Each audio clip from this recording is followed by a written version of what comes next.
এই যে এত বড় একটি বিশ্ববিদ্যালয় দেখছেন, এই পুরো বিশ্ববিদ্যালয়ের নিরাপত্তার দায়িত্বে আছেন 7 জন নিরাপত্তা কর্মী। কিন্তু গল্পটা সেখানে নয়। এই 7 জন নিরাপত্তা কর্মীর 5 জনই একটু আলাদা। গল্পটা এই 5 জনকে ঘিরে। হ্যাঁ সোনা, ঈদ মোবারক, ভালো থেকো, সুস্থ থেকো, দোয়া রেখো, আমিও দোয়া রাখি।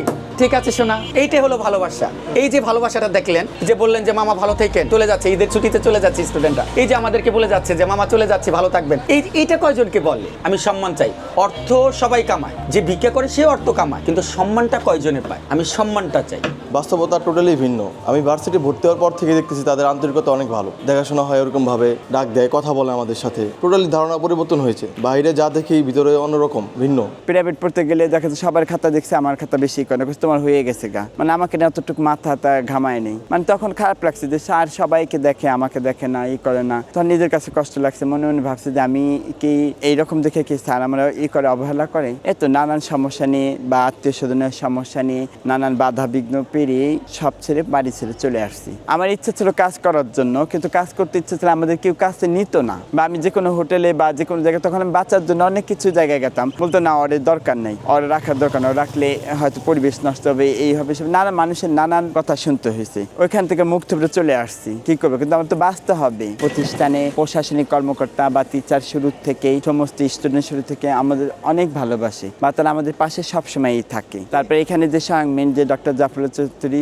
মারা গেছে, তার আত্মকামনা করি, বেঁচে করুক। সে আমাদের এইখানে আইনে দিছে দেখে আজকে আমরা বেঁচে আছি, না আমাদের রাস্তাঘাটে পড়ে থাকতে হতো। 5+ স্টার রেটিং প্রাপ্ত দেশের সর্বোচ্চ বিদ্যুৎ সাশ্রয়ী ও ইকো ফ্রেন্ডলি ওয়ালটন এসি।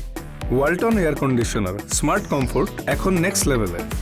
কে চায় ভাই যে একজনের কাছে যে তার দুটা কথা শুনে, বা কেউ ভালো মনে দেয়, কেউ দেখা যায় যে অনেক কথা বলে, তার চোখের পানিও এসে যায়, তারপরেও সেখান থেকে আমাদের চলে আসতে হয়। যে খাওয়া বলতে কি, যখন আমার বাচ্চার পথ না থাকে, তখন আমার তো একটা কিছু করতে হবে। আমি তো আপনি কোথাও চুরি করতে যাচ্ছি না, কোনো ছিনতাইও করতে যাচ্ছি না। আমি হয়তো আপনার কাছে 10টা টাকা চেয়ে খাই, বা একজন ভাইয়ের কাছে ভাই আমাকে 5টা টাকা দাও, এটাই তো, এর বেশি কিছু না। দেখা যায় 5টা টাকা দিতে যেই নানান ধরনের অপমান করতো আমাদের, অনেক ছোট হতে হতো। যে আমি 5টা টাকা চাইছি, তার কাছে সে আমাকে কত ধরনের কথা শুনতে হতো। প্রথম যখন আসছি তখন মনের ভিতরে একটু ভয় জাগছে যে এখানে কিভাবে চলবো, বা আমাদের স্টুডেন্ট মেনে নেবে নাকি নেবে না, না স্যার আমাদের সাথে কথা বলবে কি বলবে না, মানে অনেক নিজের কাছে কষ্ট লাগছে। কিন্তু আস্তে আস্তে সব ঠিক হয়ে গেছে। কারণ পরবর্তী এখন স্টুডেন্ট, আগে যারা ছিল আগের স্টুডেন্টগুলো আমাদের রাস্তায় দেখালে এখনো কথা বলে, গাড়িতে কোনো জায়গায় দেখালে কেমন আছেন, এই যে বলে কেমন আছেন, এটা অনেক ভালো লাগে। কিন্তু এমনি দেখেন আমরা যখন রাস্তায় চলি, আমাদের চেনা মানুষও কখনো আমাদের সাথে কথা বলে না, বা আমাদের বন্ধু বান্ধব বা আত্মীয় স্বজন যারা আছে তারাও কথা বলে না।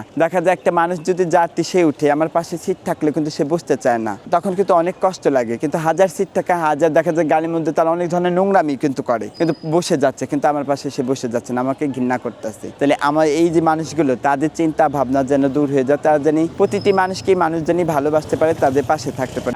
কেমন আছেন? ভালো আছেন আপু? আসসালামু আলাইকুম। কেমন আছেন? ভালো আছেন না? খাওয়া দাওয়া হয়েছে? খাইছি ভাইয়া। এই গণবিশ্ববিদ্যালয়ে আসার পর আমরা যা পাইছি এটা অতুলনীয়, যেটা আমরা ভাষাও প্রকাশ করতে পারবো না। আমার এইখানে আমি জব করতেছি 2018 সাল থেকে, আজকে 2025 সাল। আমার মনে হয় না যে আমি তৃতীয় লিঙ্গের হিসাবে একজন এখানে চাকরি করতেছি। আমার কাছে মনে হচ্ছে যে এখানে যারা যারা সাধারণ যেরকম চলতেছে, আমিও সেরকম ভাবেই চলতেছি। এই যে আমাদের স্টুডেন্টরা আমাদেরকে এমন ভাবে ভালোবেসে কাছে টেনে নিছে, কেউ মামা বলে সম্বোধন করে, কেউ আপা বলে সম্বোধন করে, খালা বলে সম্বোধন করে। এই যে একটা আন্তরিকতা, একটা ভালোবাসা, এখানে থার্ড জেন্ডার বা তৃতীয় লিঙ্গ বা হিজড়া, এগুলো কোনো শব্দ নাই, আমি শব্দগুলো পাচ্ছি না বা আমার কানে আসে না। তারা আমাদেরকে ভালোবেসে কি বলে, খালা কেমন আছেন, বা মামা কেমন আছেন, বা আন্টি কেমন আছেন। এই যে ভালোবাসাটা আমাকে দিচ্ছে, এটা আমি সমাজ থেকে কখনো পাইনি। আমার ফ্যামিলিগত ভাবেও আমি কখনো এই শ্রদ্ধাটা আমি পাইনি। আমার কথা হলো, আমাদের যোগ্যতা হিসাবে আমাদের নেই। আমি মূর্খ, আমার মূর্খ হিসাবে একটা কাজ দেখ। আমি শিক্ষিত, আমার শিক্ষিত একটা পাক্কা হিসাবে কাজ দেখ। আমি কাজ করে খেতে চাই। এই দুনিয়াতে পরের ধন না, পরের দয়ায় আমি বেঁচে থাকতে চাই না। আল্লাহ আমাকে রদ দিয়েছে, হাত দিয়েছে, শক্তি দিয়েছে, ব্রেন দিয়েছে, আমি এগুলা কাজে লাগাতে চাই। এই কাজে লাগানোর সুযোগ আমাকে দিতে হবে, আমাকে না, আমাদের যে জনগোষ্ঠীগুলো আছে সবাইকে কাজের সুযোগগুলো করে দিতে হবে। এইখানে যেমন এই ভার্সিটিতে অনেক সম্মান পাচ্ছি আমি, যেটা আমি বাইরে পাই না, কিন্তু এখন সব জায়গায় পাচ্ছি। আমার রিস্কালার মামারা বলে, এই মামা ওঠেন ওঠেন, আপনাকে নিয়ে যাবে, ভার্সিটিতে চাকরি করেন না। এই যে একটা সম্মান, আমাদের স্টুডেন্টরা বাইরে দেখালে, মামা কেমন আছেন, ভালো আছেন, শরীর স্বাস্থ্য ভালো আছে। এই যে আমাকে ভালোবাসা বা ডেকে ডেকে আমাকে কথা বলা, আগে আমাকে কেউ চিনতো না, আমি যে আখি আমাকে কেউ চিনতো না।